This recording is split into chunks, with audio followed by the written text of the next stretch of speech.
مولانا رومی کی شان ہے، فرماتے ہیں کہ اگر گناہوں کے تقاضے تم کو پریشان کریں مایوس نہ ہونا۔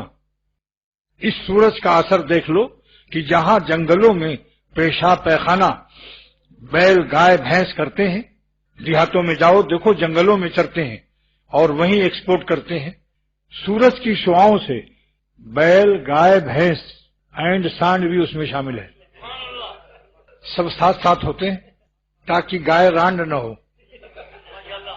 سب کی ایکسپورٹ کو سورج گرم کرتا ہے زمین کو، تو جانوروں کے پیخانوں کے دو حصے ہو جاتے ہیں، سورج کی شعاؤں سے زمین گرم ہو کر لیکوئڈ حصہ گوبر اور پیخانے کا جذب کرتی ہے، اور جو لیکوئڈ نہیں ہوتا وہ اوپر خشک ہو کر کے اوپلا بن جاتا ہے۔ نان بائی روٹی پکانے والے اس کو لے جاتے ہیں اور نان بائی روٹی تندور میں وہ ڈال دیتے ہیں تو وہ لال ہو جاتا ہے اور اس کے اندر کوئی بدبو بھی نہیں رہتی اور سرخ ہو جاتا ہے۔ اوپلے جو ہے ہر ملک میں اس کو الگ الگ نام ہیں، بس اتنا سمجھ لو کہ جانوروں کا سوکھا ہوا گوبر چپٹا چپٹا جو ہوتا ہے۔ اب اس سے زیادہ میں نے جغرافیہ بیان کر دیا، تاریخ آپ سمجھ آئی۔ تو وہ مولانا رومی فرماتے ہیں کہ گوبر کتنا سخت گندا بدبودار تنور میں جا کر وہ روشن ہو جاتا ہے، اس کا گال بھی لال ہو جاتا ہے اور بدبو بھی نہیں رہتی۔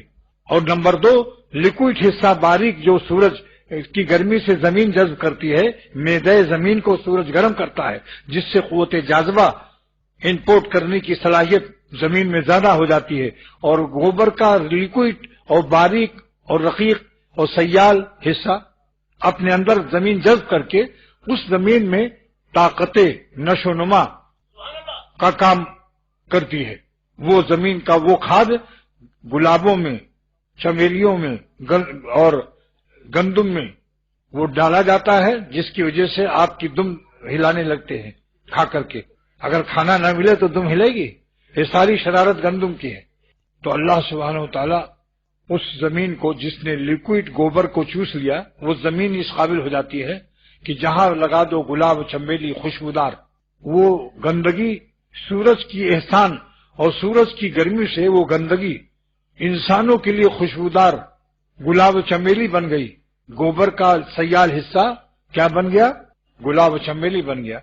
تو مولانا رومی فرماتے ہیں کہ جب سورج مخلوق ہے اور برائے انسان ہے، خادم انسان ہے سورج، اس کی کیفیت سے نجاست کا دو حصہ، غلاظت گوبر کا سخت حصہ تنور میں جا کر روشن ہو گیا، گال بھی لال ہو گئے اور روٹیاں پک رہی اس سے، اور رنگ بھی، کلر بھی بدل گیا، کالا کالا گوبر تھا وہ سرخ ہو گیا، رنگ بھی بدل گیا، صورت بھی بدل دی، سیرت بھی بدل دی۔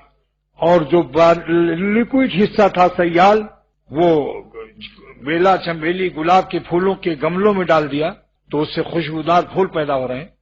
تو تم کیوں گھبراتے ہو اپنے گندے گندے تقاضوں سے اور گوبروں سے؟ اگر تمہیں اپنی نافرمانی اور گناہوں کے تقاضے تنگ کر رہے ہیں تو تم بھی کوئی سورج تلاش کر لو، مگر وہ سورج جو ہے آسمانی نہ ہو۔ آسمانی سورج تو اللہ کافروں کو بھی دے رہا ہے جس سے وہ سنبات کر رہے ہیں، سمندروں کے کنارے اپنا کلر بدلنے کی کوشش کر رہے ہیں کہ سورج کی گرمی اور شعاؤں سے ہم بہت زیادہ جو وائٹ ہیں ذرا درمیانہ ہو جائے۔ چڈی پہنے ہوئے ننگی عورتیں، ننگے آدمی پڑے رہتے ہیں سمندر کے کنارے۔ یہ سیاحت کا فیض ہے کہ ہر قسم کی چیزیں سفر میں نظر آتی ہیں، لوگ بتاتے ہیں یہ سن بات کر رہے ہیں، دیکھو ننگے لیٹے ہوئے۔ تو جس کو گناہوں کے تقاضے تنگ کر رہے ہوں اور گندے گندے گناہ کرنے کو بے چین اور پاگل ہو رہا ہے، اس کو بھی کوئی سورج تلاش کرنا چاہیے، مگر جو آسمانی سورج کے علاوہ ہو، ہدایت کے سورج ہوں، ان کی صحبت میں رہو تو تمہارے بھی گندے گوبروں کی دو حصے ہو جائیں گے۔ کچھ حصہ اوپلا بن کر تنور میں روشن ہو جائے گا اور کچھ حصہ خوشبودار بن کر پیٹ میں ناف کے نیچے گوبر بھرا ہوگا اور ناف کے اوپر اس کی زبان سے اللہ والوں کی صحبت کے صدقے میں علوم و معارف کے گلاب کے پھول جاری ہو جائیں گے۔